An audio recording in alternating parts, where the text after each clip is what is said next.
Youth sports. Is it for fun? Is it for something else? Or is it for parents to live vicariously through their kids? Ooh. Reliving the glory day. Yeah, that's it, boy. Remember when I was a quarterback? I wasn't a quarterback. You were not a quarterback. No. Welcome back. Another episode of Midlife Playbook. As always, I'm Matt, here with the man, the myth, the legend, Naeem. You know I'm here. What's up? What's up? Let's get into this a little bit. So everybody has a child that has, I'm sure, that has done a form of youth sports.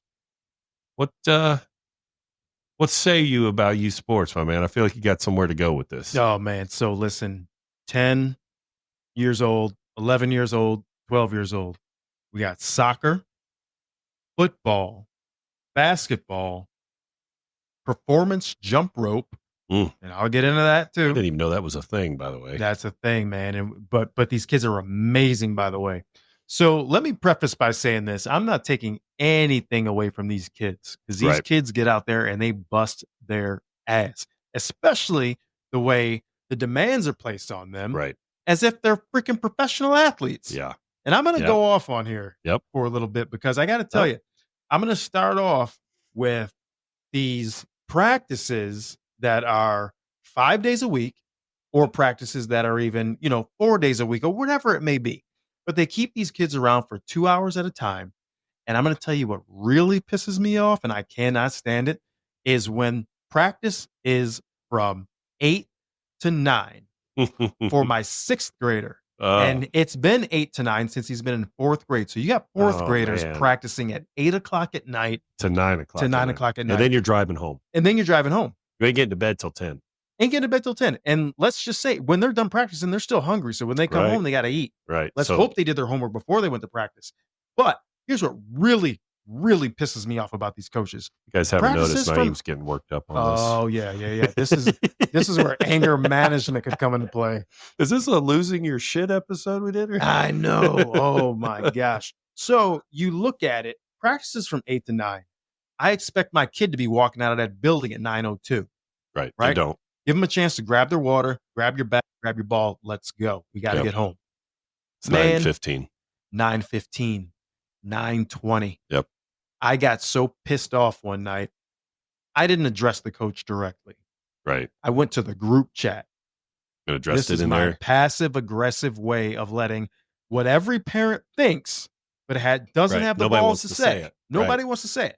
But I was the one who came out directly and just said, listen, my kid has a bedtime of 9:30. We've got a 20-minute drive home and you're pulling them out of practice at 9:20. I said, it's disrespectful to me. It's disrespectful to these kids. Right. I understand you're trying to win games, but honestly, the only thing I give a damn about is my kid having fun out there. Right. And granted, they are. They play shoot around, they play knockout, they're having a blast. But they're kids. They need lessons. They need structure. Mm-hmm. You can't just have them out there willy-nilly. So I addressed it, and you better believe that very next practice was out at 9. He was running his ass out that building at 9:01. Yeah, I think, I mean, coaches can get caught up, I think, a little bit. They don't realize it, and it takes a parent checking them sometimes. It does. But so many parents won't do it. Right. We'll sit around in our little parent group while we're waiting for the kids. And you'll bitch about it in the parent group. And complain, and nobody will do a damn thing. Right. Yep. So, don't get me started. This could be a 40-minute episode. We'll see how long it goes. All right. You want to talk about travel? So we could talk about travel. So my son plays AAU basketball. He started playing what they call local AAU in third grade, which is basically just a couple steps higher than what you would play at the YMCA, right? It's boys that have some talent, boys and girls that have some talent, that are playing on select teams that you have to get chosen for. You go try out for these teams. The coaches are picking you based on your skill level. Now in third, fourth, fifth grade, there's some pretty damn good basketball players that young. I will say there are some boys and girls that have an immense amount of talent at a very young age. Mm-hmm. So my son's been playing local AAU since third grade. In fifth grade, we made our first travel AAU team. So you hear that and you think, oh man, that's the team we need to be on. It's a travel team. Here's what I'll say about it. Number one, it's not quite time consuming as you would think. The practice for this team was 2 days a week, and it was 2 hours, sometimes 2.5. That's reasonable. 2 days a week. And this was a travel team, right? So these are, in theory, the travel AAU is considered that's where the good players go. Your son's a damn good basketball player. I can tell you're trying to be modest about it, but he's damn good. So, he's at a higher level. Yeah. I'll say it for you. I appreciate that. Yeah. But yeah. Back to the whole travel thing. We played, I think, in 7 or 8 tournaments. It's in the spring. Mm-hmm. And the farthest that we went was St. Louis, Missouri. Got it. And we drove there. It was 8 hours. Yep. Took the whole family. Okay. So the girls went with us. Grandma went with us. We turned his trip into kind of a little mini family vacation. Sure. So that was nice. He went to Missouri. He's been to Washington, D.C., got to see the White House. He's been to Chicago, Indiana, Kentucky. I think that's it. I might be missing one. So not super far. Missouri was an 8-hour drive, 8.5-hour drive. It was kind of far. The talent level that we saw in these tournaments was at another level that you don't see in your local, like rec leagues, or these are good kids playing basketball. Yeah. And it does make them better. Sure. But it's expensive. It is expensive. It would be nothing for us to drop $500 to $1,000 a weekend to do this, depending. That's all? That's all. Because, I'm telling you talking about hotels. You probably needed at least 2 hotel rooms. Now you're talking meals. Now you're talking fuel. The trip to Missouri was the most expensive because we did have to have 2 hotel rooms. That was on the higher end. That was over $1,000. So did it make him a better player? It's hard to say, right? It's hard to say if it made him a better player because he's facing these teams one time and then they move on to the tournament. They play another team that's a completely different skill set. But that's a hell of an investment, and that's what irritates me about the whole damn thing. Is like, yes, are our kids getting better? Sure, they are. Can they still practice and play at a high level within a 2-hour radius? So let me touch on that. Sure. So fast forward to 6th grade, we changed travel teams. So he's still playing AAU in the spring. The AAU travel season for basketball is in the spring. Mm-hmm. 6th grade, we didn't want to go back to the team we had played for in 5th grade. So we played for another AAU travel team that was a local travel team. We only went out of the state once, but we traveled within the state a lot. Mm-hmm. Columbus. We went a lot of Columbus, actually. Dayton a couple times. We went to Indiana. That was it. The level of play was not as good. It was a hell of a lot cheaper, though. Sure. And let me ask you a question, though. Did he have fun? Yeah, he had fun both years. He had a freaking blast. He had fun both years. Isn't that the point? It is the point. Everybody nowadays thinks their kid is going to be the next damn LeBron James. And that's what it's just not going to happen. So part of that is the parents promoting. Sure. So basketball ranks players. They rank kids. They rank 5th graders. There are ranking. Which is disgusting, by the way. And I said it. My name's Naeem. I said it's just, if you're a ranker, if you're out there ranking 5th graders, you're disgusting. Not everybody believes in it. But there is rankings for kids when they're in 4th, 5th, 6th grade, rankings for teams. My son's team was on that list. When he was in 5th grade, they were ranked, what was it? They were ranked 19th nationally, not in the state of Ohio. And it's based on the same thing college rankings are based on, your strength of schedule. They do this. What teams are you playing in what tournaments? And how are you doing? Yep. And does it mean anything? Absolutely not. I'm getting madder by the minute. I know. That's why I didn't want to tell you all. And I'm telling you, the reason I'm getting madder by the minute is because the amount of money that these organizations rake in from these tournaments, everybody just wants to host a tournament. That's where the money is. That's what they want to do. The money is. So it's like, I'm going to buy this facility because I know a guy like this that said, he said, I'm sick of driving my kid all over the place, right, and letting all these facilities rake in the money. He's like, I'm going to buy my own facility. Sure. I'm going to start hosting tournaments. Yep. And that's all it is. It's just a damn big ass racket because it is. 5th and 6th graders shouldn't be ranked nationally. Right. The teams shouldn't be ranked nationally. It should all be about fun. When we were kids, That's what it was. it was all about fun. Yep. And then when you start getting to a more serious level, Right. you're talking 10th, 11th, and 12th grade. Right. All right. Now let's start talking about that stuff. So that's, yes. Yeah. And I would say, so fast forward now, my son is in 7th grade. He's playing for the school team now, junior high ball, which is a natural progression. In 7th and 8th grade, even kind of freshman year, kids start to separate themselves and they start to fall off from a sport they've been playing forever. Mm-hmm. And it kind of, I don't want to say starts to matter in 7th grade, but it's getting real close. Sure. I get it. It's getting close. And I say that to say this. I have 2 nephews that both play Division I college basketball. Mm-hmm. One's a junior at a school, Mm-hmm. and one is a true freshman at another school. They were good basketball players very young in life. Sure. My oldest nephew was a 2,000-point scorer in high school. Insane. And I'll say that to say this. He scored over 2,000 points in high school, and he got several Division I offers, mostly mid-majors. Yep. He was really good in high school. He was really good young, right? But he worked a lot. He put a lot of effort into it. Personal trainers, his parents were paying for all this. He was on. Pause right there. Yeah. How tall is this kid? The junior is 6'9". Yep. And the true freshman is 7'1". Okay. There we are, right there. Right. These kids, the 2 kids you're talking about, probably had more natural talent than a both kid. Both of their parents played college basketball. That's how they met. There you go. These kids are born with more natural talent than a kid who works, what do they call it? It takes 10,000 hours Right. for you to make it to the league. That's bullshit. I don't want to hear it.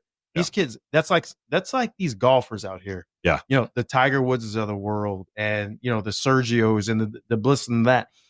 They came out of the womb being able to hit par. Yeah. I mean, I would say with my 2 nephews, I know for a fact that they worked a lot. They worked on their craft a lot. Well, of course they had to, but they had a natural. They had some natural talent. They were both, you know, the older one was a little better younger, but they're both good young. Yeah. Now my son has to work a little harder. He does not have the same natural talent they did, but that's not to take anything away from how they worked. I mean, the older one, he would tell me stories of going to the gym before school and putting up 1,000 shots, and that was another day for him. Yeah. No, I get it. So the payoff for these 2 kids ultimately is they're both getting a free college education. Yeah, I get it. But I'm not taking anything away from them. I don't want you to think I'm taking anything away from them. But I'm not even trying to keep the focus on the kids. What I'm more focused on is the organizational racket, if you will, and what they're doing to our kids.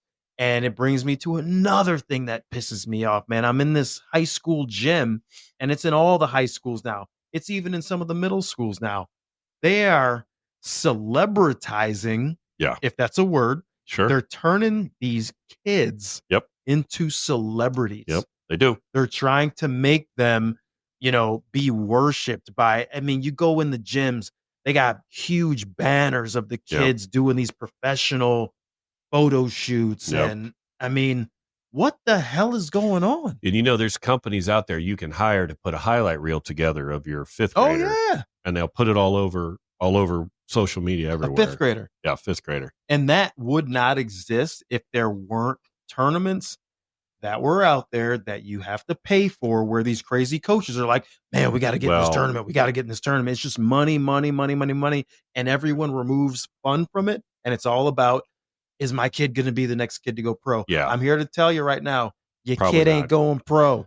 So it ain't happening. The beyond the tournaments and the kind of culture that's created, the parents are a problem too. Huge problem. So a lot of the parents have that, you know, my kid's the next Steph Curry, my kid's the next LeBron James in 5th grade or in 6th grade. And they may be a phenom athlete, because I'm telling you, I have seen some kids that I watched them play basketball at that young of an age, and I'm like, holy shit. Right? Like, they are good. But I will say that to say this, peaking early is a thing too. Yeah. You can peak early and get caught real fast. What about the kid who in 5th grade, he's 5'6" right in 5th grade, right? Yeah. Towers over everybody. Everybody's like, this kid's going to be, Gunner was this kid's going to be 5'6" this. in 6th grade. Guy's going to be this. Guy's going to be that. Kid stops growing. Yeah. Now he's in 12th Yeah. grade and he's still 5'6". I've seen that with some of my son's teammates. Sure. To where they were really good at a young age in a certain height, and fast forward, and you kind of cross paths with them over the years. Mm-hmm. And I've seen a few of them in playing. Now that he's playing junior high ball, he's playing against some of these boys in their school teams, and I'll see him be like, man, he's the same size. Yeah, he didn't grow at all. And now all those shots he was able to get in 4th grade are getting blocked. Can't get him anymore. Yep. And my kid was one of those kids. So in 4th grade, he was 5'6", 5'7". Yeah. Now he's 7th grade and he's 5'11". He's just under 6 foot. So he hasn't grown a lot. And in the basketball world now, he is not like, he's another face in the crowd. Yeah, for sure. So, but let's go back to my rant about all these coaches that gas these kids up at such a young age. They do. And then they gas the parents up. Yep. And they tell the parents, oh man, you got to practice every day. You got to do this. We got to enter this tournament. We got to travel to I don't know, Azerbaijan. We're having a tournament over there. We got to be in that. How the hell you don't? Right. How old was Dennis Rodman before he started playing basketball? Didn't they say he played in college or some shit, or was 11th grade? It was high school. The first time he picked up a basketball. Dennis Rodman. Right. Yep. Like, come on, man. Being 6'9" didn't hurt. Didn't hurt. But I'm just saying, it's a real thing. But it's like, it's from. I really just wish, and I know I'm getting a little worked up here, but it's something that I deal with having 3 kids that are all involved in sports. And I see the way these coaches push them, and they push for more tournaments and more travel. And they're not taking into consideration the fact that we as parents have lives. We'd like to actually just hang out at the pool with our kids on the weekends. Or maybe we just want to go on a bike ride. Or maybe we just don't want to do any damn thing. Well, and you got to realize, too, the more tournaments these coaches win and go to and play in, just boosting their ego, man. Yeah. It's making them look a certain way. On high level, no coach is developing your kid. These coaches at the high AAU level, the select level, they're handpicking kids that already have talent. Yeah. So you're coaching. All you're doing is showing them plays to run. Yeah. You're directing the talent. You're directing the talent. So a lot of coaches, training is a huge business, right? And trainers will sell you on, you got to work with me. You got to work with me. I'm going to charge $80 an hour. I'll turn your kid into a D1 player. Bro, I saw somebody who had a 2nd grader. Yeah. 2nd grader. He was like, let's go. Let's leave practice. We got to go to strength and conditioning.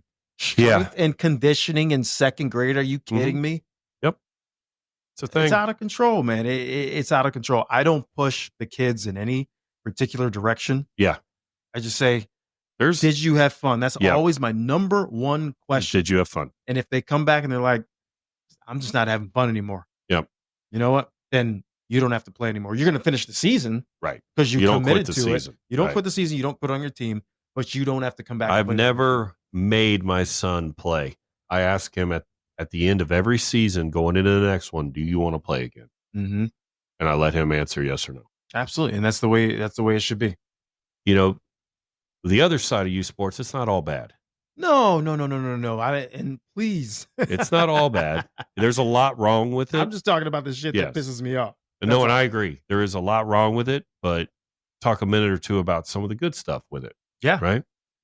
So my son played football for 2 years. I know your boy plays too. Mm-hmm. I was fortunate enough to help coach this team. And they always talk about, football's a different breed. It's a brotherhood. Like you get tight, football families get tight. Let me tell you, it happened. Mm-hmm. My son played for 2 years. Our teams were okay. They weren't great, right? I helped coach, and playing football on a team is the true team sport where all 11 guys have to do their job, and all 11 kids take pride in that. Mm-hmm. And as coaching staff, we would always build up the left tackle, man, you had a hell of a block, dude. Because of you, our running back was able to get a touchdown. And what that does to a kid who doesn't even fully understand, I mean, it's awesome. Yeah, it is. It is. And at the end of the 6th grade year, so my son played for 2 years with the same kids. We lost a lot of games, but we battled, right? There was real tears at the end of the season over a football. Yeah. He has played in hundreds of tournaments and championship games in basketball and lost. Never shed a tear. Football's different, man. Football's different. He was hand-to-hand combat. The end of 5th grade, just the emotional let loose that he had when our season was over in 5th grade. He wasn't the only one. Yeah. And I'm like, man, he had that kind of connection to these boys in just a couple months. Yeah. Football will do that to you. Wrestling will do that to you too. Wrestling, yeah. Yep. But yes, for the most part, youth sports is a big problem, especially basketball. I don't know how bad it is, like baseball, a kid doesn't play. Soccer, I don't know. But speaking of basketball, the coaches can be problems. The tournament directors can be problems, but the parents are, a lot of times the biggest problem. Yeah. Parents, get your act together. Get your act together. So I think that's enough for this one. Yeah. I feel like we probably going to get some great feedback on this one. Yeah. Good Lord. We're going to be catching nukes at our house later. Right. Coaches are going to be oh my goodness, banana in the tailpipe. cherry bomb in the bathroom in the toilet. Right. You ever seen what that does? Cherry bomb in the toilet? Yeah. No, I've never done. I saw it on The Simpsons. I mean, it does kind of pop it. It does kind of. It doesn't do it as quite as bad as on the Simpsons. Yeah, but it can do some damage. Well, shit. I'm not letting a coach take a piss in my house. Listen, guys, like, rate, subscribe, follow. All the good things. You want to reach out to us, the email is midlifeplaybookpodcast@gmail.com. We'd love to hear your comments. We'd love to hear what you think. Good, bad, ugly, indifferent, doesn't matter. Reach out to us and we'll check in on you next time. We'll see you. See you guys.